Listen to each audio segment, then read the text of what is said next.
141, tá certo? A gente já está gravando. Se você quiser, já pode pôr seu nome. Eu recomendo colocar agora mesmo. Que dia foi a prova? Que dia é a prova de geografia? A gente já fez? Foi ontem, Caio. Foi ontem. Ah, a gente já fez, verdade. Professor, o senhor tem as notas de geografia? Não, eu não tenho nenhuma nota, tá bom? Eu ainda não tenho nenhuma nota. Página 141, tá bem? Eu não entendi, professor, a página. História, professor? Geografia.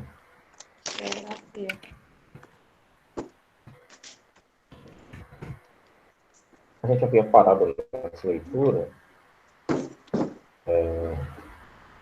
Onde é que eu acho o microfone aqui? Já havia parado nessa leitura, na página 141, onde nós estávamos falando sobre as depressões, né? Depressão absoluta, que é aquela que se encontra abaixo do nível do mar, e a depressão relativa, que está acima do nível do mar, né? Uma altitude acima do nível do mar, porém, ela está abaixo da região, da porção de terra que a circula, né? A gente vai ver um exemplo de depressão relativa Professor, a gente pode já já. recapitular a depressão, professor? Tá bom? Pode. A depressão absoluta, o que é? Página 141. É uma área que o seu rebaixamento, do seu relevo, está abaixo do nível do mar, certo? Deixa eu só pegar minha imagem aqui. Temos aqui essa área, né? Como, por exemplo, o Mar Morto. E aqui temos o nível do mar. Essa área aqui está totalmente abaixo do nível do mar. E o nível do mar está aqui. Ela é uma depressão absoluta, tá certo? Porque ela se encontra abaixo do nível do mar.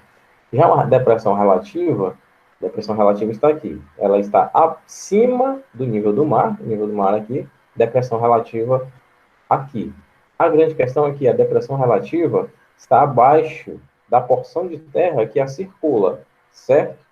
A gente até poderia, por exemplo, dizer que Baturité seria uma depressão relativa se todas as regiões aqui de montanhas fossem completamente fechadas, certo? Realmente fechassem Baturité e as pontas das montanhas continuassem, né? As serras continuassem, não tivessem descidas. A depressão Baturité até absoluta seria depressão. Já falo.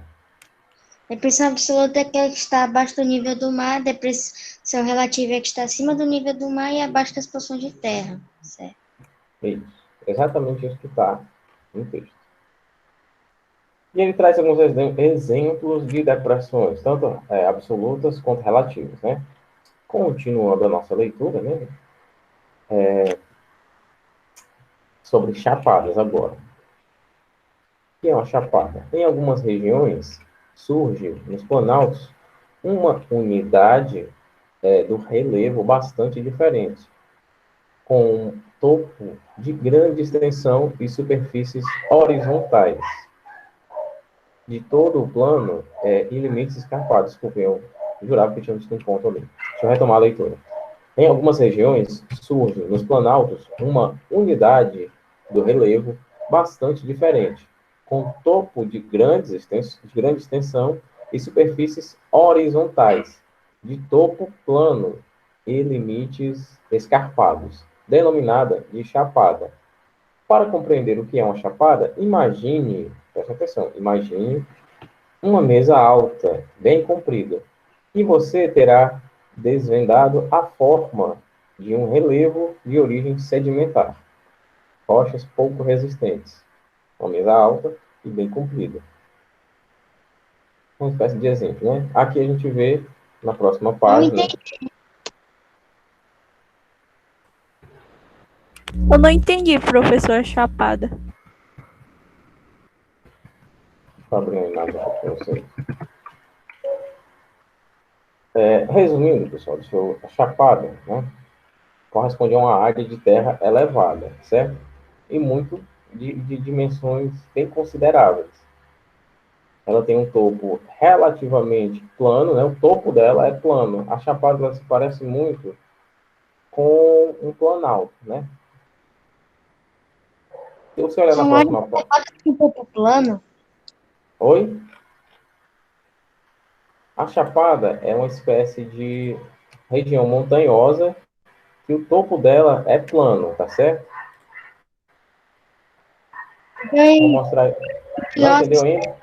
são áreas montanhosas com topo plano? Apenas isso? O topo dela é plano. É uma montanha e o topo da montanha é achatado, tá bem? Basicamente é isso. Deixa eu mostrar aqui para vocês.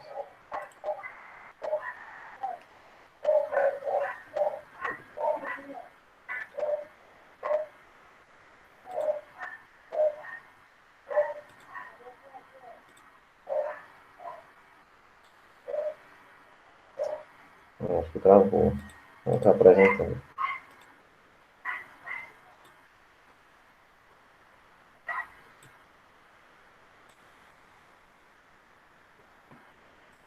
Pronto. Aqui temos uma chapada.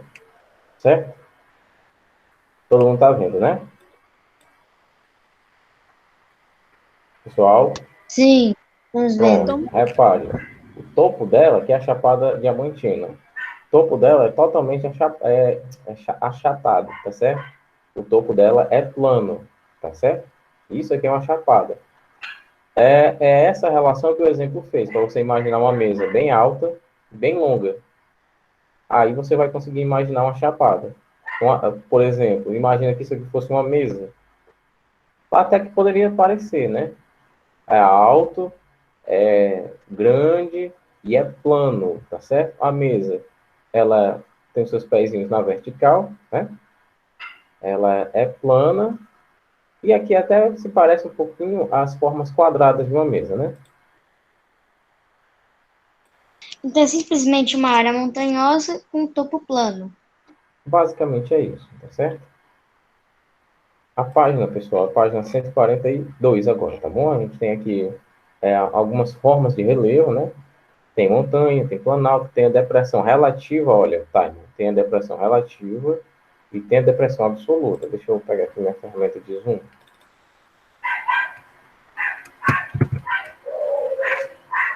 Apresentar. A tela. Pronto. Todo mundo vendo, né? Não, vamos ver. Sim. Só eu tirar isso aqui, por sempre. Pronto, aqui é um exemplo, olha, de depressão absoluta. Aqui a gente tem o nível do mar, certo? Nível do mar aqui, certo? E aqui, olha, a depressão absoluta se encontra abaixo do nível do mar, tá certo? Já a depressão relativa, olha, ela está aqui. Ela está acima do nível do mar, mas, olha, em relação à área de terra que a circula, ela está abaixo, certo? Temos aqui deixa eu só deixar marcado aqui. A formação montanhosa, né, que aqui, se fosse um pouquinho mais quadrada aqui, a gente poderia classificar como chapada, e aqui uma planície, certo? Aqui, no caso, seria uma planície continental, né? E não a planície litorânea. Porque não estamos falando de uma região praiana, né? E aqui, claro, o planalto, né? Uma área de terra de grande extensão, área de terra bem extensa e plana. Esse seria o planalto. Repare que ele é plano. Deixa eu marcar aqui de amarelo. Planalto, como o nome dele sugere, ele é plano, certo? Entenderam agora? Sim, Sim. entendemos. Ótimo. Seu desenho lindo e maravilhoso aí, deu pra entender. Obrigado, pessoal. Na página, desculpem, na figura de baixo, né, a gente tem um mapa que necessariamente nos indica onde tem planaltos, depressões e as planícies, né? A gente nota, olha, o seguinte. Deixa eu mostrar aqui para vocês aqui. É bom explicar também aqui. O livro ajuda bastante. Vou apertar isso aqui também. Vamos lá. Aqui, olha, a gente tem por todo isso aqui que eu queria dizer, olha, peraí, deixa eu dar um Ctrl Z. A gente tem aqui, olha, eu estou marcando aqui de azul, blue aqui. A gente tem aqui o oceano, né? Aqui a gente tem o oceano. E aqui a gente tem o continente, certo? A planície litorânea, o que é? É a região plana que se encontra, que faz o encontro do continente com o oceano. Aqui, olha, aqui a água está encontrando a terra, né? E olha só, o tanto de planície litorânea que a gente tem, olha. As planícies litorâneas se estendem por todo o litoral brasileiro, olha. A gente tem planície litorânea aqui, tem planície litorânea aqui, certo? A gente tem muitas planícies litorâneas aqui. Legal. Entenderam? Já quando eu digo, Entendemos. olha, deixa eu isolar aqui de vermelho. De vermelho estão aqui as planícies litorâneas, que se encontram no litoral. Já as planícies continentais, deixa eu pegar uma cor interessante. Amarelo, pode ser amarelo. Esses continentais são aquelas que estão Que um estão pouco para mais cá, ó, distantes, dentro do simplesmente continente. Ó. um pouco mais distantes do nível do mar. Não tem. Distante do mar em si, né? Não faz relação com a altura ao mar, não, certo? Elas estão aqui, ó. Elas são planícies continentais porque elas se localizam dentro do continente aqui, certo? Encontram dentro do continente. Por isso que elas são chamadas de planícies continentais. Então, as Resumindo, continentais é quando é que tá dentro do continente e as de mar é qual? as litorâneas são essas aqui, ó, que estão Tá bom. na região Ok. do litoral, na região que Pronto. faz encontro da terra com o mar. Então, E as planícies é simples. Planícies litorâneas que fazem ponto com o mar, as planícies continentais, não. isso, as continentais é daqui para trás, ó. Aqui a gente tem as planícies Ô continentais tio, caiu dentro um do negócio continente. aqui no chat. Tio, caiu um negócio aqui no chat. Foi um primo meu aqui que mandou, viu? Foi um primo aqui meu que mandou. Foi um primo meu que mandou um retardado aqui, viu? Desculpa, viu? Não fui eu não, foi o Matheus. Que tá falando é o Miguel, é? É porque tem um monte de números e umas coisas ditas no chat aqui, colocada, que o Miguel tá dizendo que foi colocado por ele. Mandou, viu? Tá certo. Pois evite do seu primo fazer isso, tá?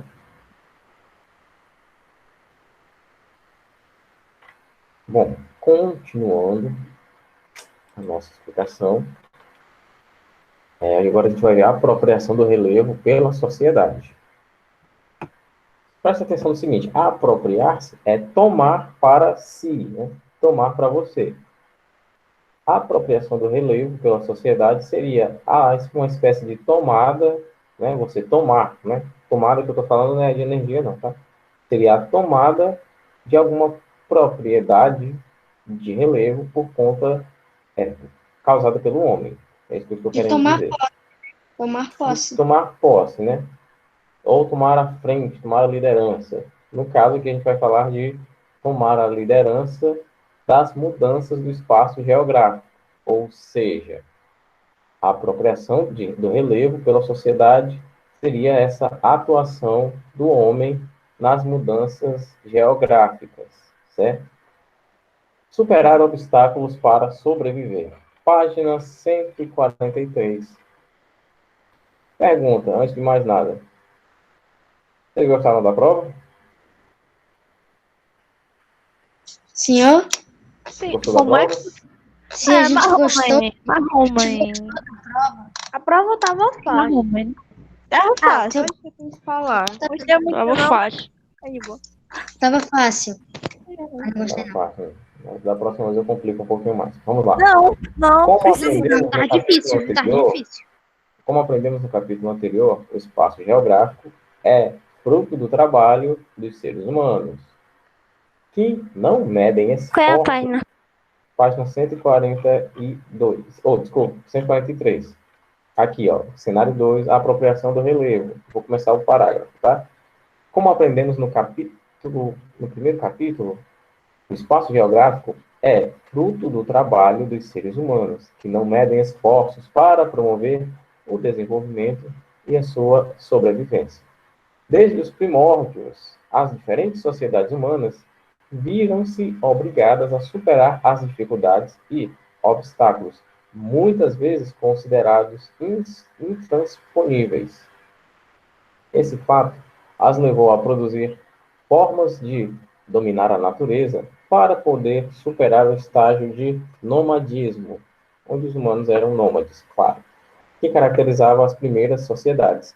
Dessa forma, algumas áreas do planeta facilitavam essa domesticação da natureza. Por suas características naturais, as áreas com climas pouco rigorosos, solos de boa fertilidade, disponibilidade de água e, claro, relevo pouco inclinado, foram primeiramente ocupadas por diversos grupos humanos, que se estabeleceram definitivamente. Posteriormente, com o avanço da ciência e da tecnologia, áreas menos favoráveis passaram, passaram a ser progressivamente domesticadas pelos seres humanos. Contudo, né, vamos só resumir aqui. Não consegui entender muito bem, professor. Pode Oi? repetir? Eu vou Pode explicar. repetir, professor. Quer dizer, eu não entendi. O que esse parágrafo quer dizer é o seguinte, que quando nós estávamos saindo do nomadismo, né, quando estávamos deixando de ser nômades, nós estávamos domesticando áreas do planeta, certos territórios. E o ser humano, né, ser humano primitivo, principalmente, com seus instintos de sobrevivência bem aguçados, sabia que tinha de ter certas características naquela porção de terra para que ele ficasse ali. Uma das características era o clima. Como é o clima nessa região aqui? É chuvoso? Talvez não dê para eu ficar aqui, né? É muito quente? Talvez também não seja muito interessante, né? O clima muito rigoroso que ele se refere, por exemplo, é um inverno com chuvas torrenciais mesmo, chuvas bem castigadoras. Ou então um verão escaldante, né? Um sol de rachar. Deixa eu ver, outra característica era a agricultura, né? Página 143, tá? 143. O que isso Opa. está querendo dizer é que quando eles estavam deixando de ser nômades, eles também estavam aprendendo a modificar o ambiente e se desenvolver, né? Isso. E estavam observando, né? Estavam elencando critérios para escolher a melhor porção de terra, o melhor território para eles ficarem. Como eu falei, um desses critérios seria o clima. Como é o clima aqui é muito rigoroso, não tem muita variação, né? Porque se variar pouco, como é que seria? Um sol, um clima quente, até suportável, e uma chuva não muito avassaladora, né? Agora, um clima muito rigoroso seria um, um sol escaldante de dia e um frio cortante de noite, certo? Isso é um clima muito rigoroso. Como é o que acontece no Egito, né? No Egito, basicamente, as noites são extremamente frias, né? Porque não tem nada que impeça as massas de ar frio passar, né? E lá é uma região quase que plana. E o sol de dia é terrível lá, o clima, né? Eu estava falando sobre o solo também. Eles observavam o solo. Aqui é um terreno bom para plantar muita coisa. O solo aqui, o que planta, nasce ou não. Talvez não seja interessante ficar nessa região. Pensava o homem primitivo. Queria se estabelecer num território. Outro critério principal, né?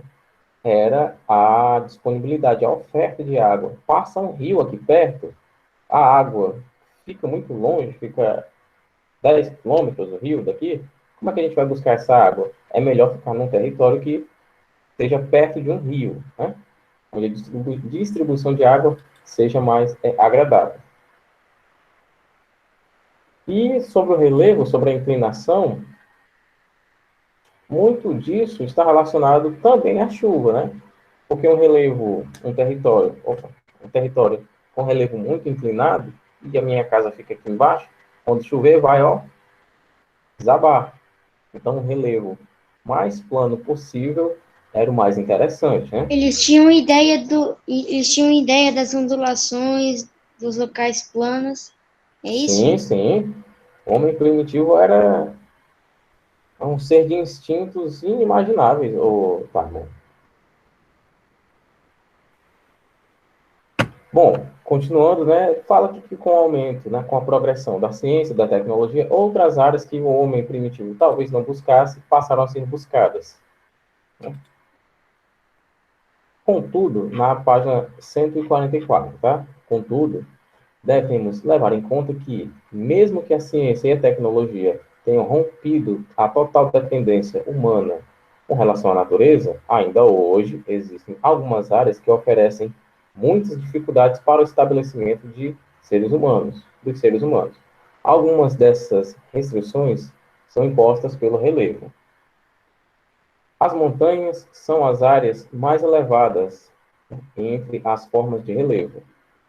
Elas oferecem visão panorâmica da paisagem, temperatura mais baixa, entre outros benefícios. Contudo, são áreas de difícil acesso, né? Áreas de difícil ocupação, principalmente em virtude do ar rarefeito, né? que é o ar com baixa densidade, dificultando a respiração e a alteração do funcionamento do organismo. Eu até tinha dito para vocês na nossa aula passada, meu irmão está fazendo tudo certo, que a gente sente essa variação de ar, de oferta de ar, até mesmo quando a gente fica só na nossa cidade, né? Quando a gente vai subir a serra, a gente tem um aumento da pressão, né? Dentro da cabeça, a gente tem uma certa dificuldadezinha, o ar vai se modificando. Isso porque aqui é uma subidinha razoável, né? Rarefeito. O ar vai ficando rarefeito quando ele tem pouca oferta, tá certo? Quando o ar, como é que eu posso dizer? Realmente é o seguinte, o ar que não é rarefeito é o nosso aqui. É um ar bem denso. Por onde você vai tem oxigênio, né? E em grande oferta. Já um ar que é rarefeito, ele é como se fosse uma fumaça, né? O ar é como se fosse uma fumaça. E tem em todo canto aqui. Já o ar rarefeito, ele é uma fumaça menos densa. Uma fumaça que está mais escassa, né? O oxigênio é isso, tá certo? O gás oxigênio, quando o ar está rarefeito, é porque o gás oxigênio está pouco distribuído no ar, no ambiente, certo? É tanto que eu até usei o exemplo dos jogadores de futebol que, por exemplo, vão jogar no Chile, em algumas regiões de elevadíssimas altitudes, né? Quanto mais elevado quão maior é a altitude, menor é a distribuição de ar, ou seja, quanto mais elevada é a altitude, menos oxigênio se tem. Mas as pessoas de lá, dessas regiões, estão acostumadas com essa distribuição de ar. Mas os jogadores brasileiros que vão para essas outras regiões não estão. Então, eles têm que chegar lá bem antes da data do jogo, né? Para que eles venham se preparando para as condições físicas que eles vão ter que suportar, né? Que eles vão ter que ter, aliás, durante o jogo. Já pensou? O ar já é pouco. E você vai passar 90 minutos correndo, então tem que ter uma preparação, né? Você tem que estar um pouco habituado com aquilo. E, mesmo assim, ainda tem um momento de pausa no jogo para que os jogadores recebam oxigênio, né? Naqueles balões de oxigênio. Fio, tem uma pergunta. Tem emoji. Os emoji, né? Não entendi sua pergunta, menina. O professor, ele quis dizer hoje. Em vez de M, era H, hoje. Ó, é assim. Eu tava vendo um documentário sobre monge. Ah, E lá monge, né? Sim. Pode falar. E lá no documentário falaram que os monges moravam em lugares altos. Para as pessoas gravarem eles, as pessoas usavam tipo equipamento. Mas eu tô querendo perguntar, os monges já estão acostumados com isso?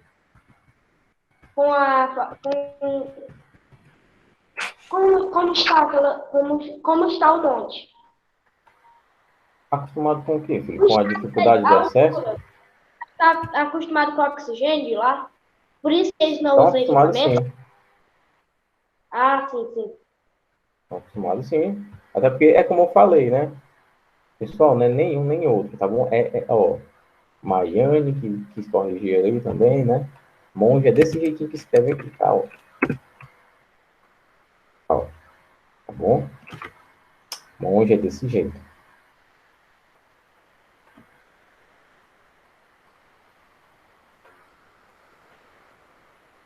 Tudo bem, eu entendi.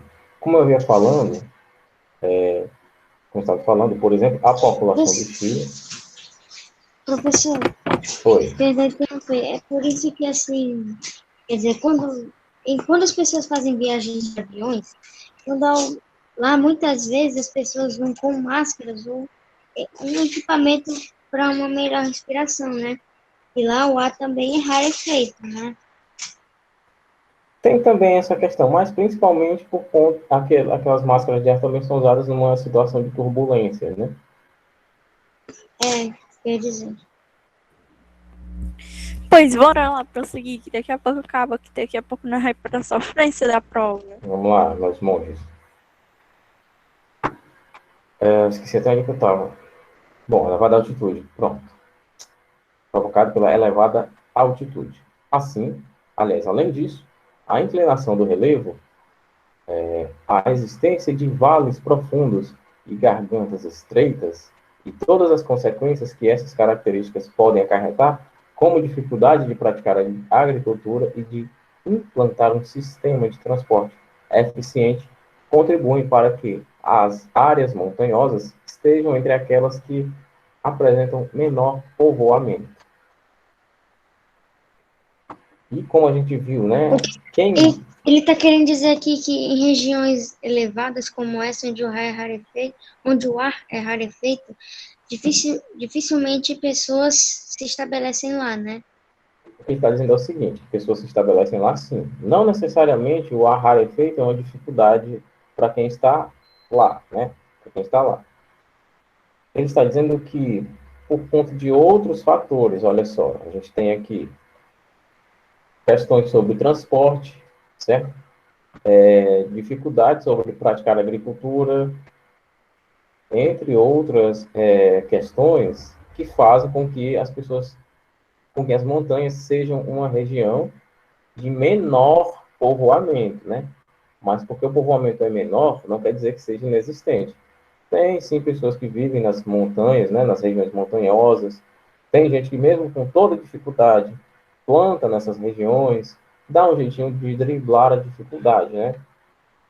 É uma região de menor povoamento, mas o povoamento lá não é inexistente. Mas, claro, tem montanhas que não tem povoamento nenhum. Só lembrando, o ar rarefeito não impossibilita a vida, tá certo?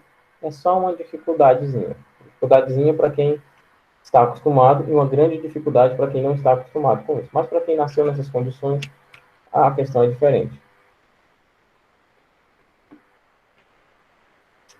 Algumas sociedades, porém, desenvolveram, em diversas épocas da história, tecnologias e formas de ocupar regiões cujo relevo apresenta-se demasiadamente montanhoso. Sociedades como a dos Incas, aliás, desenvolveram técnicas agrícolas fabulosas para solucionar os problemas que as áreas montanhosas impõem à prática da agricultura. Como aprendemos, essas áreas apresentam encostas bastante inclinadas, o que acarreta um aumento da velocidade das águas da chuva, provocando erosão. Portanto, qualquer plantio que fosse realizado seria levado pela enxurrada. No caso dos Incas, pois esses americanos pré-colombianos foram os responsáveis por desenvolver a técnica de terraceamento, cortando degraus nas encostas das montanhas para facilitar a preparação do solo e impedir a erosão provocada pelas enxurradas. A técnica é tão eficiente que até a atualidade é utilizada por diversas sociedades. Aqui a gente vê que a chuva também é uma dos fatores de dificuldade, né? Que dificulta, mas não impossibilita. Resumindo, o fator chuva dificulta, mas não impossibilita o povoamento numa região montanhosa. Aqui a gente vê só a explicação de uma das técnicas para driblar a ação da chuva pelos Incas, né? E promover a agricultura, o plantio. Então, aqui está dizendo que os incas, eles, assim, eles tinham dificuldade para morar nessas regiões, mas era possível e tinha algumas técnicas que os ajudavam em relação a isso, né? Algumas técnicas que eles desenvolveram, principalmente. Em áreas de pequenos morros e planaltos pouco elevados, onde a inclinação das encostas pode provocar enxurradas fortes que levam à erosão, foi desenvolvida a técnica de cultivo chamada plantio em curvas de nível. E é isso. Consiste na criação de faixas de plantios paralelas em diversos níveis, baseados, chegou aqui, baseados na direção do escoamento das águas, da chuva e na inclinação do relevo, evitando a erosão do solo. As áreas de relevo que apresentam maior dificuldade, maior facilidade, aliás, para a ocupação e povoamento são as planícies, depressões e os topos de planaltos, pois a relativa uniformidade facilita a construção de sítios urbanos, a prática de agropecuária e o desenvolvimento de vias de transporte eficientes. Porém, é necessário lembrar que as planícies e depressões, por estarem ladeadas por áreas elevadas, podem sofrer com a erosão destas ou com a inundação dos rios que as cortam, né? Ou seja, temos planícies, temos depressões. Ao redor de uma planície, né, tem áreas mais elevadas, e principalmente ao redor de uma depressão geográfica. A gente sabe que tem uma área que é mais elevada, né? E isso talvez possa, né, com a chuva, fazer com que essas áreas sofram com a erosão dos solos, o que prejudica na agricultura, e também que talvez, dependendo do tamanho da extensão territorial dessa planície ou depressão, essa área sofra com uma inundação de um rio, né? Que basicamente acontece muito disso em São Paulo. É uma área plana, né? E até mesmo aqui no Ceará, em algumas regiões, são áreas planas, que com a chuva, né, a água fica totalmente ali acumulada, porque o território é bem harmonizado, é bem plano, né? O que o governo deveria fazer? Deveria criar um sistema de escoamento. Lá no Japão, por exemplo, tem um sistema inteligente de escoamento. A água é até limpa, até no esgoto tem até peixe. Para vocês verem, você vê o peixinho nadando. Não consegui entender. Oi? Não consegui entender essa parte em relação a planícies e... Pronto, o que eu estou dizendo é o seguinte. Deixa eu pegar aqui. Temos aqui, olha, não tão plano, né? Mas temos aqui uma planície. Ao redor dessa planície, tem uma área territorial que é mais elevada, certo? E o mesmo se encaixa para uma depressão. Com as chuvas, essa área que pode sofrer com a erosão dos solos, né? A ação da chuva causa erosão também. E isso pode atrapalhar na agricultura, né? E falando de uma depressão, pode ser que os rios próximos dessas depressões e dessas planícies, quando estejam cheios, provoquem uma inundação, né? Eu usei o exemplo de São Paulo. Toda vez que chove, lá fica alagado. Lá é uma região plana. A água não tem muitos lugares para escorrer e fica ali acumulada na cidade, certo? Eu falei que o governo deveria criar um sistema de escoamento para a água escoar ali para os esgotos ou para um sistema de tratamento de água.